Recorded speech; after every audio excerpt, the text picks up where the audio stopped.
OFW galing dito sa Saudi Arabia sa Riyadh. 4 na araw pa lang nagbabakasyon sa Pilipinas, pinatay po ng sarili niyang asawa, mga kababayan. Pag-asa sana ang dala ni Zenil Joy Pagaling, 34, isang overseas Filipino worker na 4 na araw pa lamang mula nang makauwi sa barangay Bagong Barrio Gimba mula sa Riyadh, Saudi Arabia. Ngunit ang muling pagtapak niya sa sariling bayan ay nauwi sa trahedya, isang madugong pagtatapos sa mga pangarap niyang muling makapiling ang kanyang pamilya. Sa halip na yakap ng pagmamahal, sa lubong ng galit at karahasan ng kanyang natanggap mula sa mismong taong dapat ay kanyang sandigan, ang asawa niyang si Manuel Diaz Mendoza, 40, residente ng Santa Rosa, Nueva Ecija. Ayon sa kwento ng ina ng biktima na si Ferly Pagaling sa panayam sa kanya ng radyo natin Gimba, gamit ang matalim na screwdriver na sinadyang hasain, pinagsasaksak ng sospek si Zenil sa dibdib at tagiliran sa harap ng kanilang mga anak na humihiyaw at nakikiusap sa kanilang ama na maawa sa kanilang ina. Hindi lamang buhay ang nawala, kundi pati ang salaping inuwi umano ni Zenil na aabot sa mahigit 100,000 pesos. Matapos ang krimen, ayon daw sa mga kapitbahay, ay may lalaking nakamotorsiklo ang namataan sa bahay ng biktima. At nang puntahan ng kapatid ng biktima ang bahay, ay sumambulat ang nakakalat ng gamit ng biktima at nawawala na ang wallet na naglalaman ng pera nito. 3 menor de edad na anak ang naulila sa insidente. Ngayon ay iniwang sugatan hindi lamang sa puso kundi sa isipan, na ang ama nilang dapat ay tagapagtanggol ay siya pa palang magiging dahilan ng pagkawala ng kanilang ina. Nakakulong na ngayon ang suspect sa Gimba Municipal Police Station, ngunit nananatiling takot ang pamilya ng biktima, nangangamba para sa kanilang seguridad habang isinisigaw ang tanging hiling, ang hustisya para kay Zenil Joy Pagaling. Parang welcome niya na sige. Dahil muna ako siguro yung ganun yung pagkaano niya siguro, kasi hindi na siya umiyaw, hindi na siya wala ba na siyang sulungan niyo ako, hindi ba na siya na ganun. Kaya parang ano yung anak niya naman umiyaw daw, daddy, mahawa ka kay mami. Ay mama, sabi wala daw talaga. Yung isang anak niya tahimik daw na nagmamasid lang na kung anong gagawin. Bata yung mga anak niya naglulundaga na umiyak. Parang pinagplanuhan niya talaga. Kasi sabi niya, nung buhati na daw, nung nakorner na siya ng mga tao na nagtawag na ng tulong doon, kinorner na nila yung kamay ng lalaki. Kinorner na nila. Nung nakorner na daw nila, nagandusay na daw yung anak ko. Last na yung nasalita, mga bata, sabi niya na daw, yun na, nagandusay na yung anak ko. Wala nang magawa. Nung dadali na daw nila sa hospital, nagpapanik na sila, ikakarga mo na daw may magbubuhat doon. Binuhat pa rin daw nila na nakalala yung ulo ng anak ko. Huwag nyo lang dalhin sa hospital yan. Sinigurado ko ng patayan para hindi mapakinabangan ng iba. Yun ang kuha nila sa yun na lang po. Alam ko po kararating lang doon. 2 days po galing natulog sa bahay. Mga 4 days. Natulog pa sila sa bahay nila. So, yan na nga, biktima na po siya. Yung kanyang asawa na pinagsasakwa, nagsimatay. Saksak niya sa dibdib. Sinaksak niya yung paghugot daw baon eh.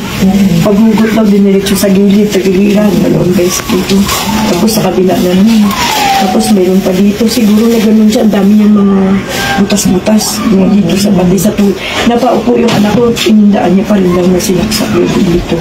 Doon siya nakornel ng mga tao. Pati dito niya may mga butas. Dami nang tinahi. Kaya may 10 siguro na saksak.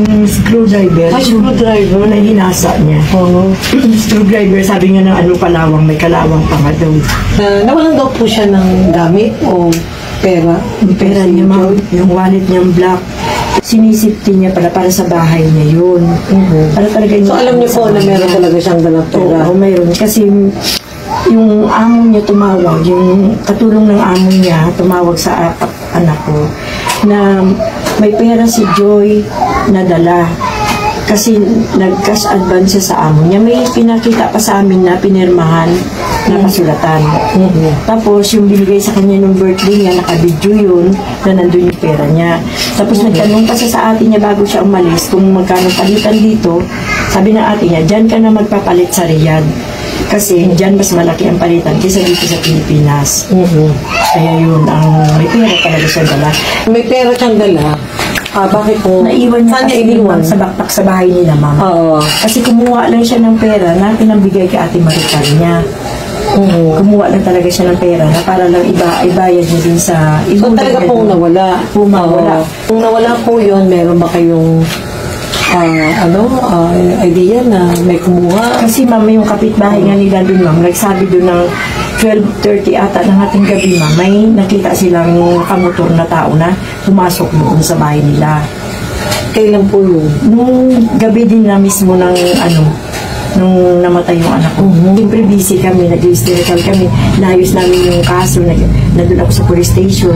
Yung Alas 12 ng gabi po. Nandun na may kasi- pumasok sa bahay. Sabi Ganun po ba? kapitbahay namin. Oo. Kasi yun nga yung kwento ng kapitbahay namin na Doon. Oo. Tinitira niya.